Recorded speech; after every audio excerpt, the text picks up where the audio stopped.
Okay, I'm going to start just a little bit ahead of time, even though I scheduled for 2:30. I'll start now just because I'm here and I'm waiting, and I'll just continue my conversation with myself. And if anybody joins, then that will be good. This whole conversation is about the aspect of the existence of God and why do people feel the way that they feel about the concept of God, at least the people who do, because obviously this is specific to religions and that to purport the concept of a God and people following that concept. Other obviously concepts are out there that are not explicitly related to the concept of a God, but other types of perception about how things work. I guess in general, in the context of the unknown, I guess, for lack of a better explanation. But I think what I'm going to do is I'm just going to go over the Wikipedia document here, just talking about God. I'm just going to read through it um, as concurrently or accurate, well, not accurately, as explicitly as I can, just to get a general idea of, let's say, what the definition of the concept of God is. My whole hope is to actually see if there's any explicitness in the aspect of understanding and reasoning behind the aspect of following a God and how that obviously affects people. But anyway, let's just start off. So there it says monolithic thought. God is conceived of as a supreme being, creator, deity, and principal object of faith. God is usually conceived as being omniscient, omnipotent, all-knowing, all-powerful, and all-present. They're easy to say rather than obviously the Latin phrasing or words for that. And have an internal necessary existence. These attributes are used either in a way of analogy or are taken literally. God is most often held to be incorporeal, immaterial. Incorporeality and corporeality of God are related to the conception of transcendence being outside nature and immanence being in nature of God, with a position of synthesis such as the immanent transcendence. They're all kind of like nice fancy terminology they're using. Not really sure religious people actually, explicitly understand things to that level. This is very somewhat psychologically based in the terminology and the explanations going on here. Some religions describe God without reference to gender, while others or their translations use sex-specific terminology.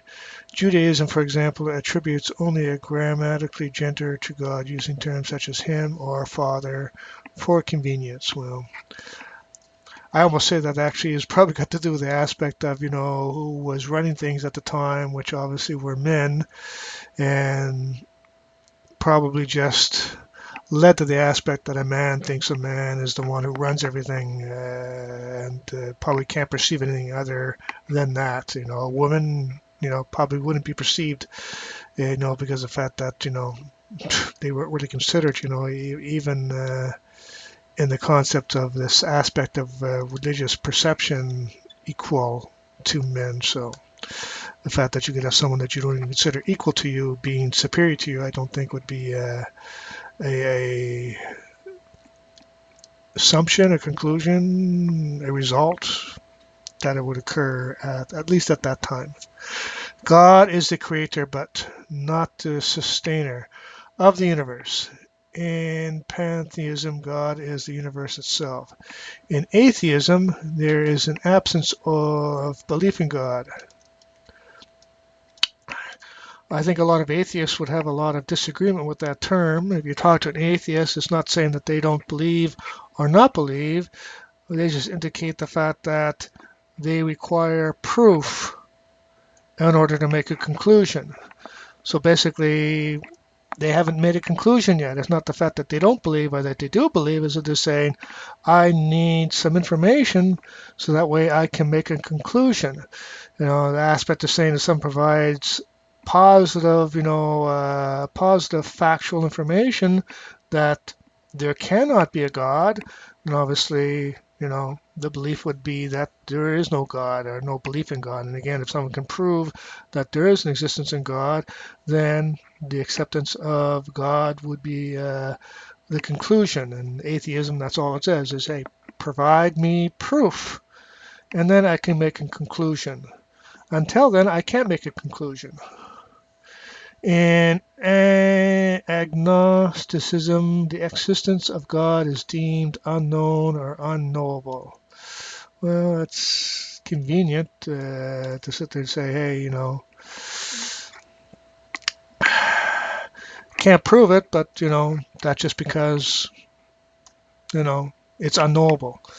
And it almost seems like that's a way out of, trying to answer questions that might be asked. And, you know, it's just a matter, I guess, of the person you're talking to and how they look at things. And if they feel that there's reason for having to give an explanation, or if it's just understood that you have to accept because of the fact that, you know, that's the observation or the acceptance by the people who are obviously following that idea.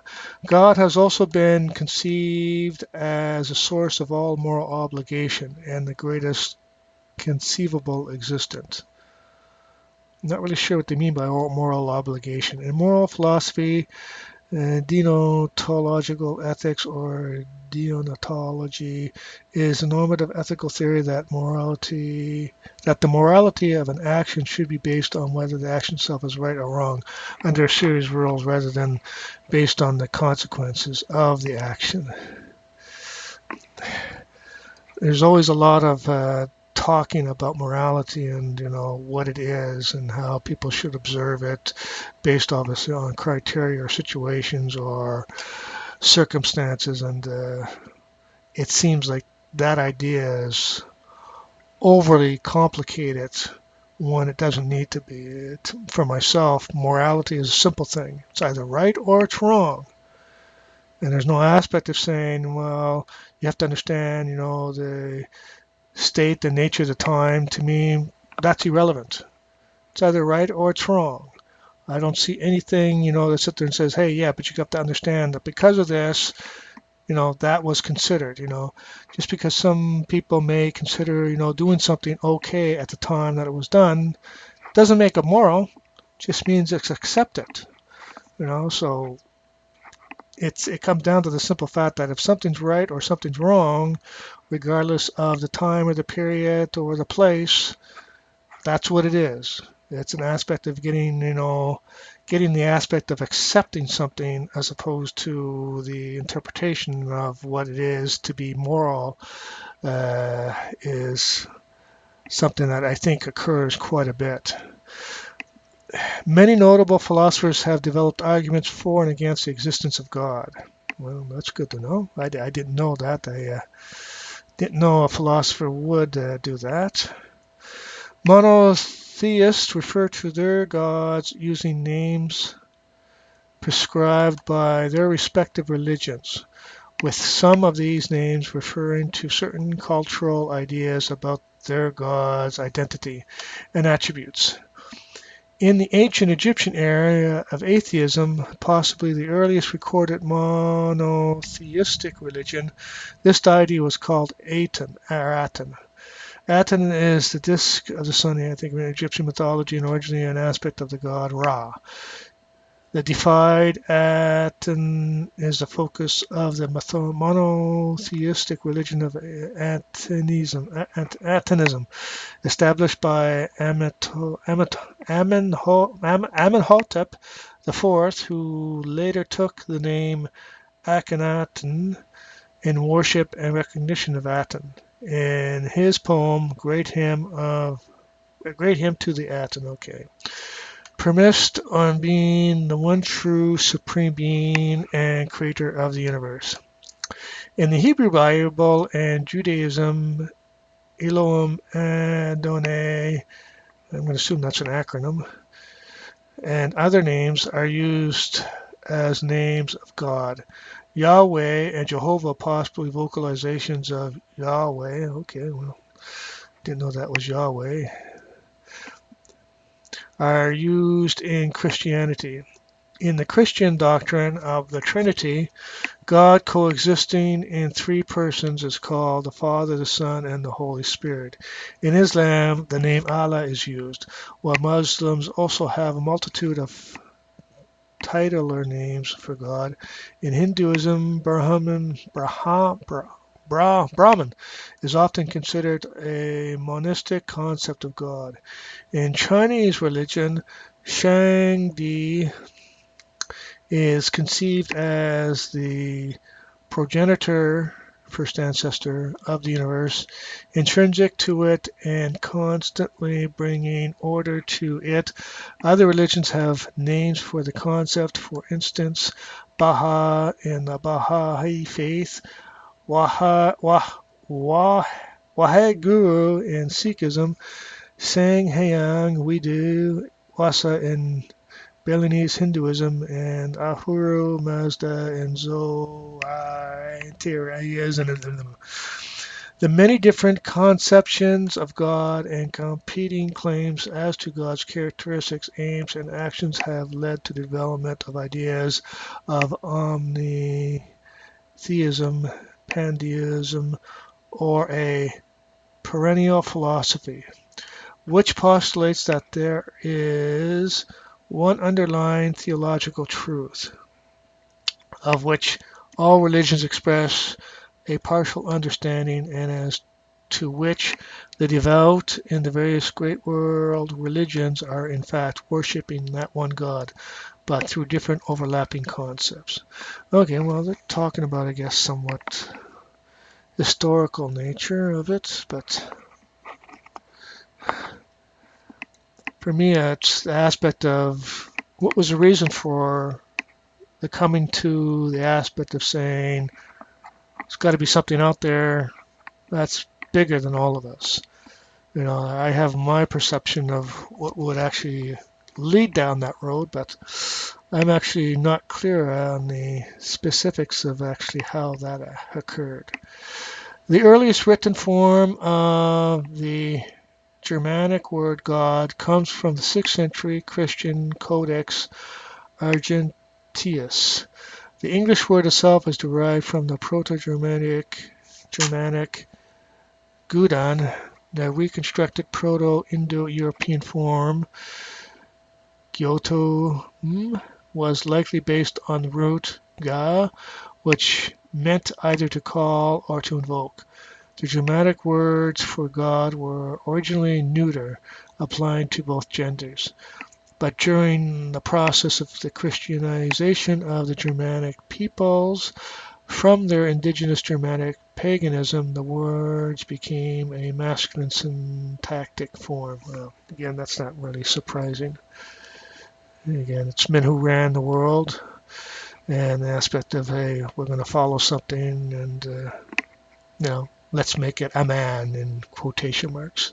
Only because, a man probably would not feel comfortable saying, I'm going to follow this woman. That I could see at that time just would not be something that would have taken in. In the English language, capitalization is used for an info which God is not okay. I don't care about that. Consequently, Allah is the Arabic term with no plural used by Muslims and Arabic-speaking Christians and Jews, meaning the God, with the first letter capitalized with Allah. It is a term for dietary God. Okay, it's not really talking about the origination of God as much as the aspect of talking about, definitions of terminology and how it evolved. It is generally taken to the proper names for it. Okay, this stuff here is not really that interesting. I mean, general conceptions. There's no clear consensus on the nature of the existence of God, the Abrahamic concept of God, God in Judaism. Okay, well, oneness. Monotheists hold that there is only one God and may claim that the one true God is worshipped in different religions under different names. The view that all theists actually worship the same God, whether they know it or not, is especially emphasized in the Baha'i faith, Hinduism, and Sikhism.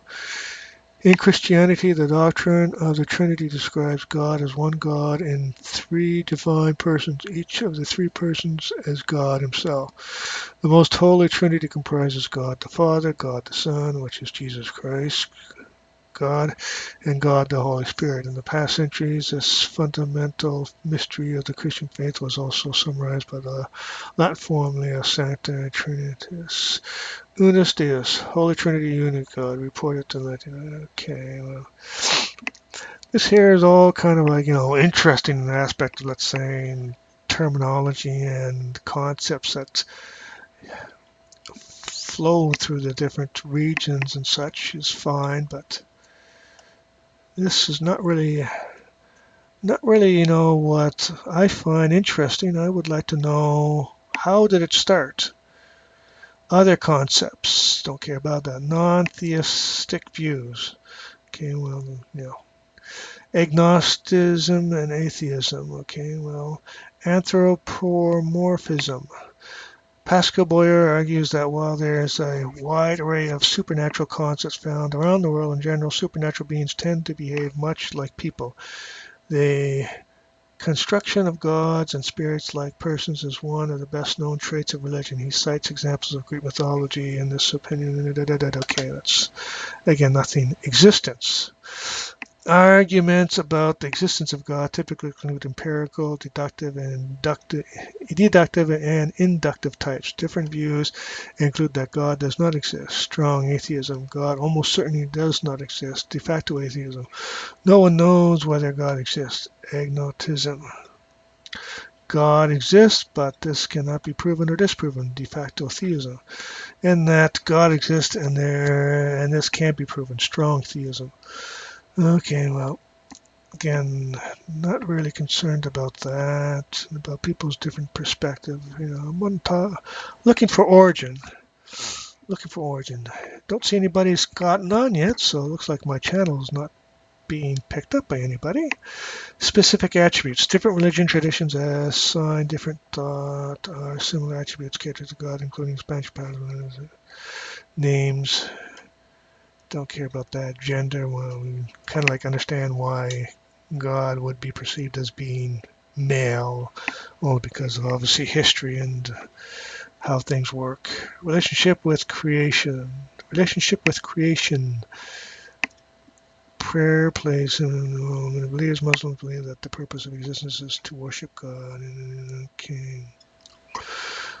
Depiction. Zoroastrianism. During the early Parthian Empire, Ahura Mazda was visually represented for worship. This practice ended during the beginning of the Sassanid Empire. Zoroastrian iconoclasm, which can be traced to the end of the Parthian period at the beginning. Okay, not really telling much me there. Judaism, Christianity, Islam. I'm surprised. Just this one little thing that goes to the aspect of talking about God doesn't talk about how did the concepts of God start. So,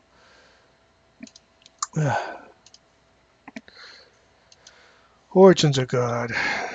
God, word, the origin of God, focus on the family. That seems to me very much going to be a religious website. Arguments why God very probably exists, ancient origins. How did God get started? There we go. That actually is something that might get me where I want to be. College of Arts and Science, Boston University, I guess. One day in the Middle East about 4,000 years ago, an elderly but still rather astonishingly spry gentleman took his son for a walk up a hill. The young man carried on his back some wood that his father had told him they would use at the top to make an altar, upon which they would then perform the ritual sacrifice of a burnt offering.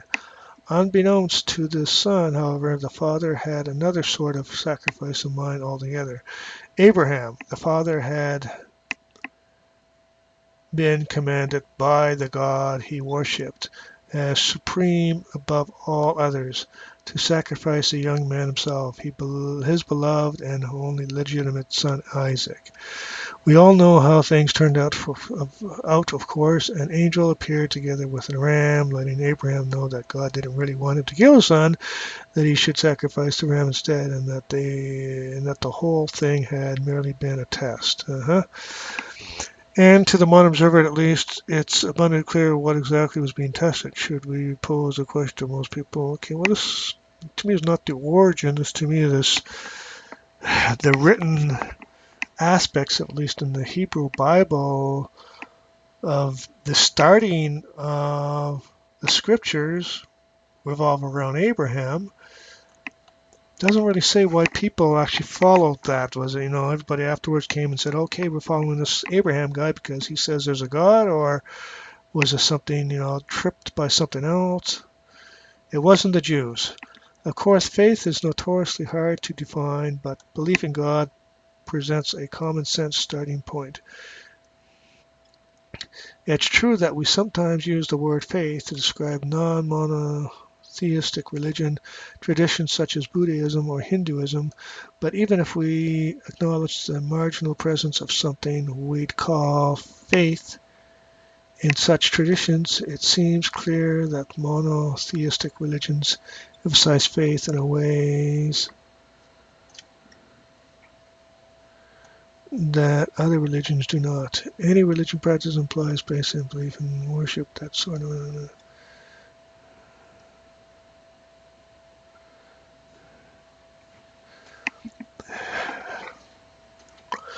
Yeah. Mm-hmm.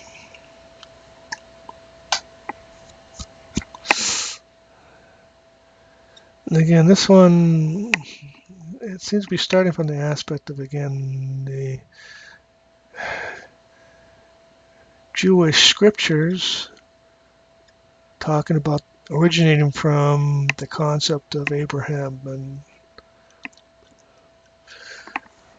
I'd like to see more about, how that started out.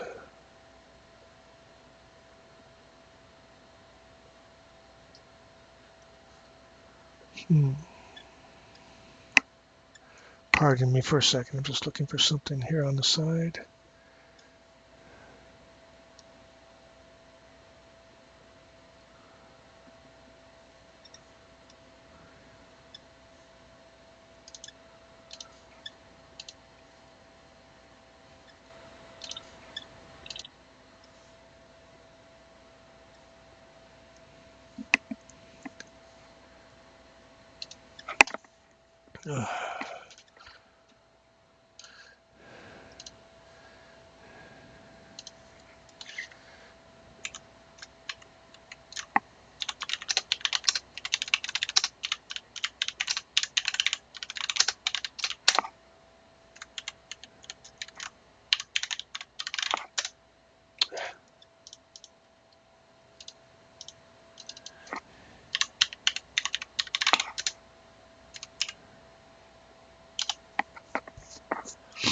How did God get started? I think I just read that one there, and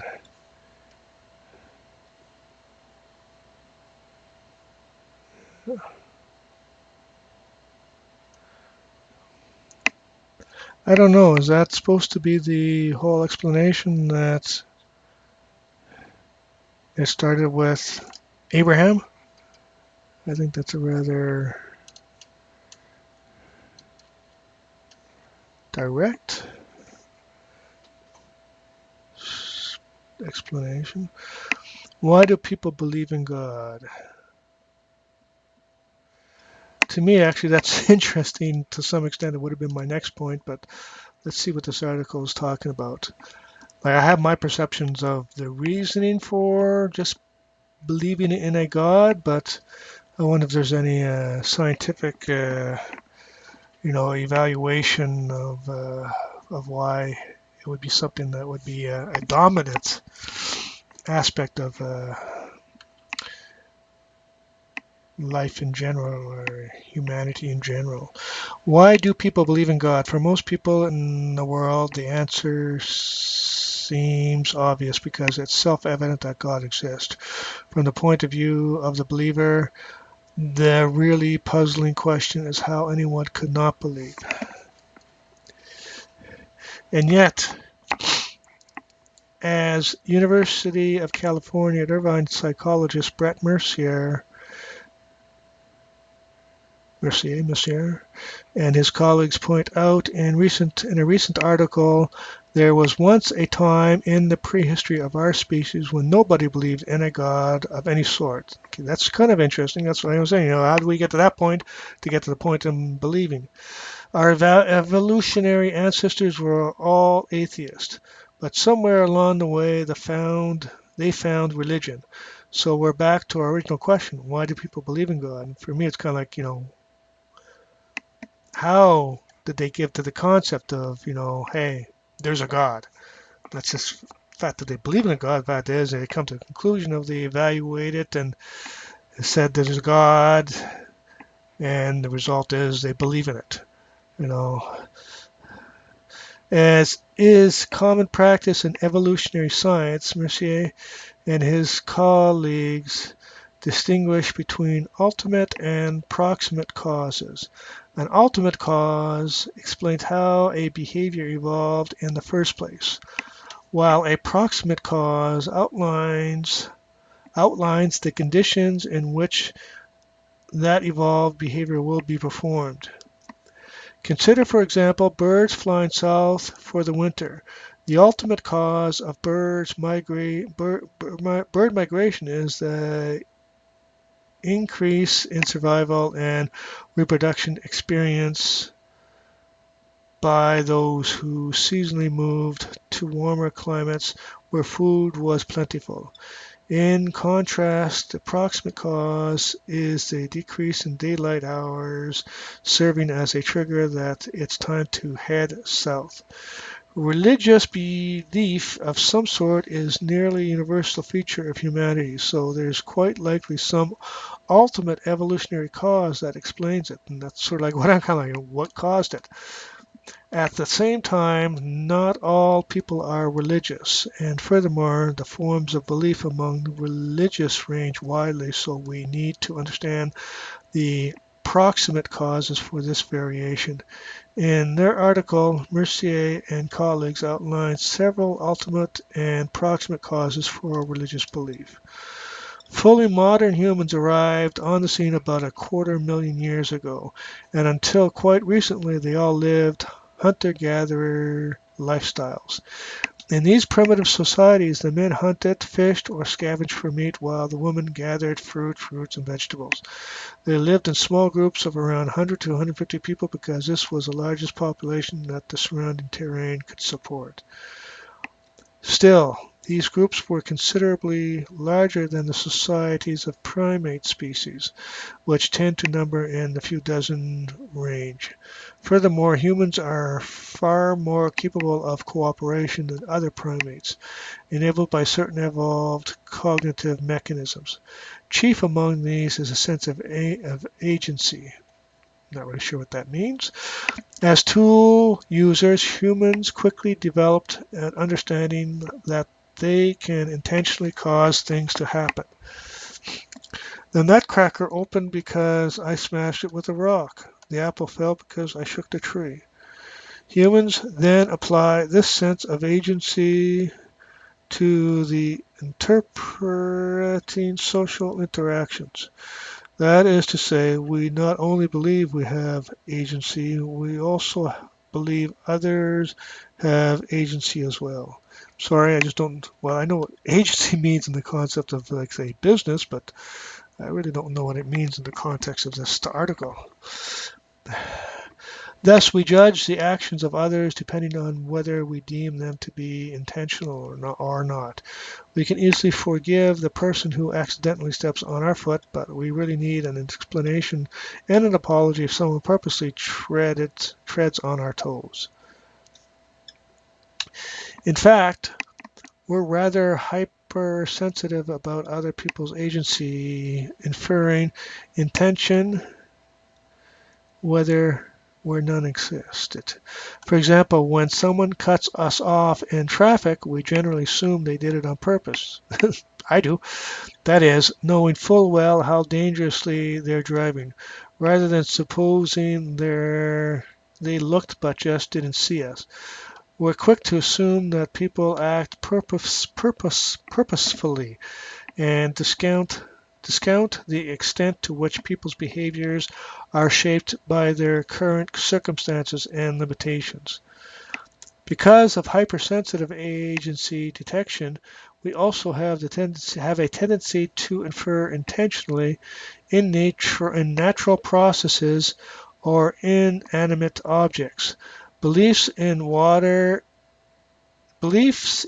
spirits and woodland spirits, specters and spooks, ghosts and demons are ancient and observed in every culture around the world because the natural world is complex and acts in mysterious ways.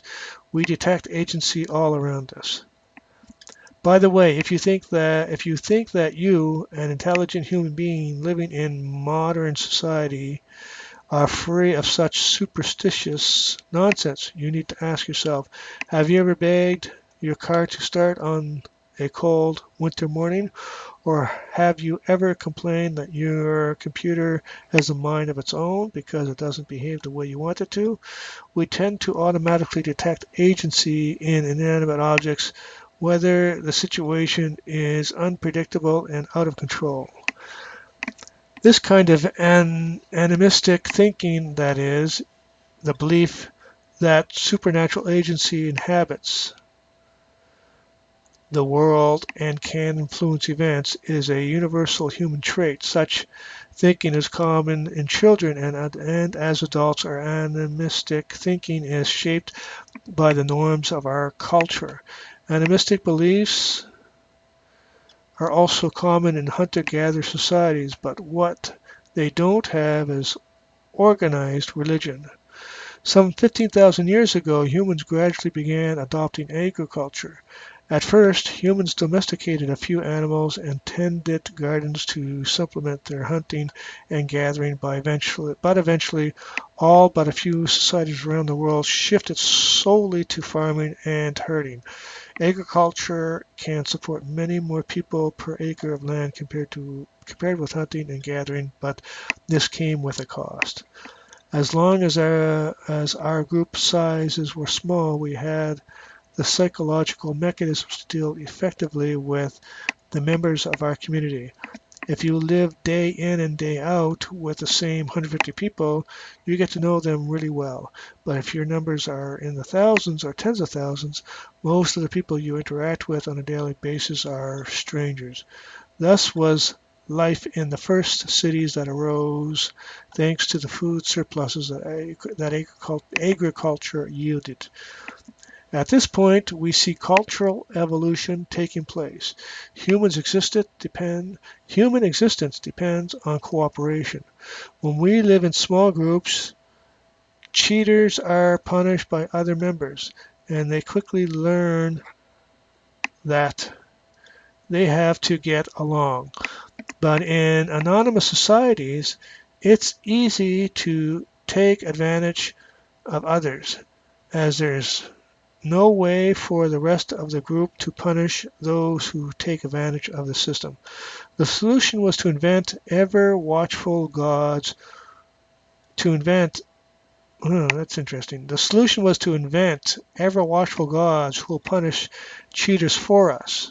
Thus, organized religion grew hand in hand with the rise of city-state. Yeah. I'm just trying to wrap my mind around that progress of statements. It's stating that humanistic nature is to believe in something without factual evidence, I guess, is sort of what I can perceive.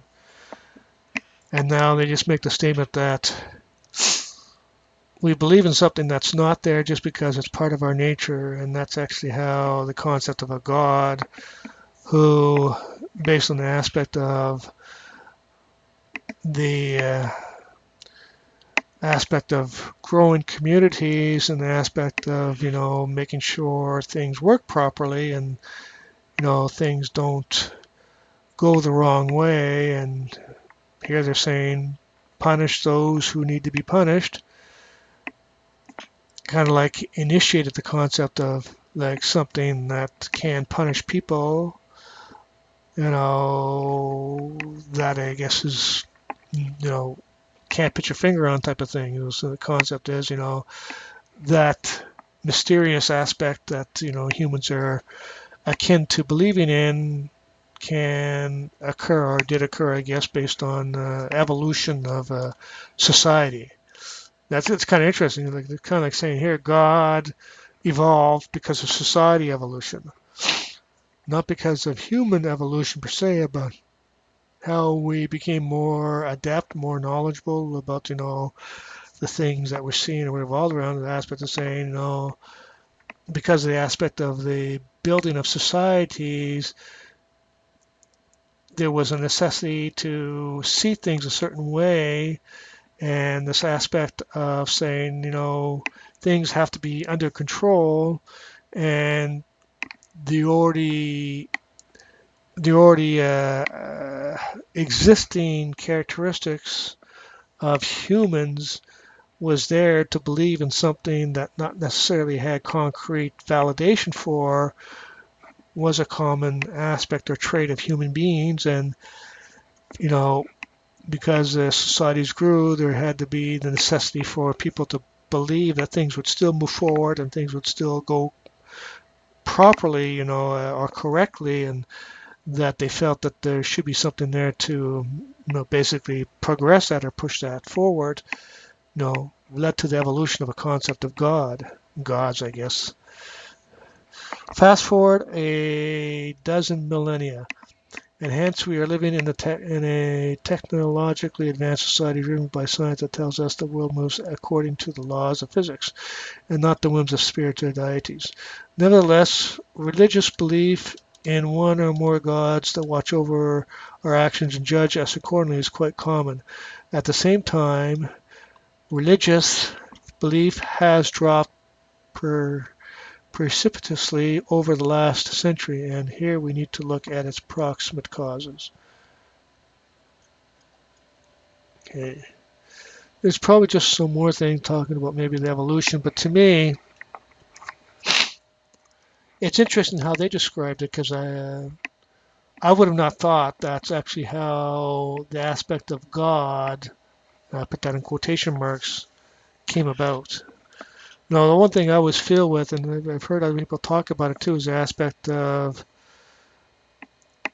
human beings, obviously once they became cognitive and understood, their surroundings and understood the fact that, there's a beginning and an end, and the aspect of understanding that there's an end was difficult to accept, you know. And I'm thinking, well, I'm not really sure exactly about the explicitness of this topic here and saying that God just came from the aspect of evolution of society that technically not so much need it or even want it, but was kind of like a consequence of the feeling of the need for control and the belief and the aspect that there's things out there that just are not known, and could be the potential reasons for things being under control, and led to the aspect of saying, well, something's in control, and we'll assume the aspect that that's the one thing that's managing everything and making everything go forward. I'm just saying is I find that somewhat makes it simplistic, because I think the aspect of the evolution of God, for myself, I think it came more from the aspect of the feelings and the wanting of human beings to obviously continue, and knowing that they can't was a difficult thing to handle or to take. And the concept is, does stuff end? Is this the end? It's kind of like, one day you're breathing, the next day you're not. And I would say that even now, with respect to theology and the religious perception, that's a difficult thing to accept. And I find that even general today, most people can't accept that, and they need something to make themselves feel better. I don't know which words I want to use for that, to make it more, more official sounding, but to me, that's what it comes down to. Is people are going, I feel that it's just not, it's just not correct, for lack of a better way of explaining it, that things just end. They don't want to accept the fact that things just end. That your body dies and that's it. That's the final point. You don't go any further than that. And to me, it seems like the concepts of afterlife, a God, you're going to go to a better place, after the aspect of your human life has finished, you're still going to continue. So to me, it's an aspect of saying there is no end. There's just a continuation. So it makes you feel, that you're not just going to end up being nothing, and that will move forward. You'll be moving, into the future with, some sort of different level of reality, I guess, or existence, whatever way you want to look at that. And I find a lot of religions are really based on that kind of concept. I certainly know Christianity is heavily based on that concept of saying you're going to go someplace better after this life. There's a better life, and the whole aspect of saying you're just living this life, to prove, to God in quotation marks that you'll be accepted to the better life. And so, and that's sort of like the religious control and how religions have, especially the Christian religions, have gotten in the aspect of control of other people, which that's a whole other topic, of people who like to control other people. And religion, I find very much that it falls in that line, that it's just, again, down to the aspect of people wanting to control other people, not the aspect of saying, hey, we have these beliefs and, we want to make sure that everybody understands them. It's, you know, the aspect of control and people who like the feeling of control. Religion is a good place to exist in, that gives that kind of ability, basically to control other people. And so I see that. I actually see that. I would say that actually is a very concrete perception, understanding of what I feel is the existence of God. How did God come about? Again, this little topic here from this, I'm going to assume a psychologist, talks about the evolution and actually how God come about, which to me is interesting. And I would have never guessed that, hey, God would have come out from the aspect of society just growing. Now, I would have never thought that society grew, and because of human characteristics and traits, there are some things that become more prominent because of the aspects of how people, I guess, deal with an evolving society, a growing society, and that these things were just a consequence of that. And I think that's interesting, and I'm not really sure how accurate that is or how complete that is. I'm thinking my idea that I just described, I think that actually has a good amount of explanation of the belief in a God. And it comes down to the fact that, humans, have a very difficult time in believing that there's an ending.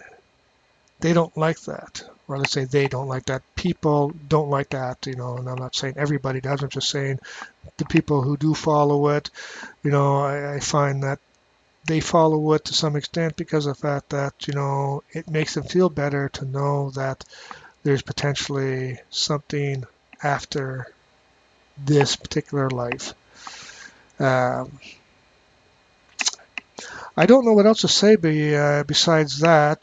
This whole video or this whole chat was to talk about, again, the existence of God, the reasons for the belief in the existence of God, and I really wanted to talk to other people about that, but nobody joined my channel this time, so I'll leave it at that. But what I think I'm going to do is I'm going to continue this channel, and I'm going to make it that the next video I do is also going to be based on the same topic, and I'll leave this video out there, and I'll be monitoring any kind of comments on it, because I'd like to see other people get on and watch the video. Of course, it's only 15-20 minutes long, and see what I have to say, and indicate that they would like to participate in the next video, because that's what I really want. This is what my channel is all about, is really talk to other people. I'm not here to sit there and spew out my feelings, my comments. I really am more interested in finding out from other people their perspectives, the way they look at things, and and to see why people think the way they think, or why they feel the way they feel, so that way it would give me, I guess, a better understanding. I'm trying to think of the reason for the stuff of the topics I'm talking about, and that's sort of like what I really want, where I really want to go to. So, again, for the people who watch the video, please comment, letting me know that, hey, you would like to participate in the next meeting, or the next video, and that way I can start it off, and I'll probably target it for next weekend. Probably maybe target a bit of a later period in time, because I'm doing this somewhat, at least Eastern time zone is where I'm at, and it's in the middle of the afternoon, and it could be that it may not be a good time, because people maybe in general are not going to be on YouTube, looking at videos to get involved with, maybe more along the lines of near the end of the day for them, or a period of time where they're not focusing on other stuff, and they can focus on looking at streams in general from YouTube. And so I'll take a look at that. So maybe 5, 6, or 7ish, next week. Probably Saturday, because I'd prefer to do it on Saturday myself, and we'll see where it goes from there. So again, I'm hoping for people to watch my video. I'm hoping for people to comment, because that's what I'm really looking for. I'm hoping for people to indicate that they would like to participate in the next video, which will be talking about the same topic, but this time I really want other people to be involved. I really want to hear from what other people have to say about it. And again, you can be an extremely religious person, you can be an extremely non-religious person. I'm not really concerned about the aspect of your level of perception or understanding of any one particular thing, just as the aspect of the reasons and the things that you believe in, um, and explain to me, so a way I can understand, because that's what I'm really interested in, is really understanding why people look at things the way they look at them. And I'll leave it at that. Thank you very much.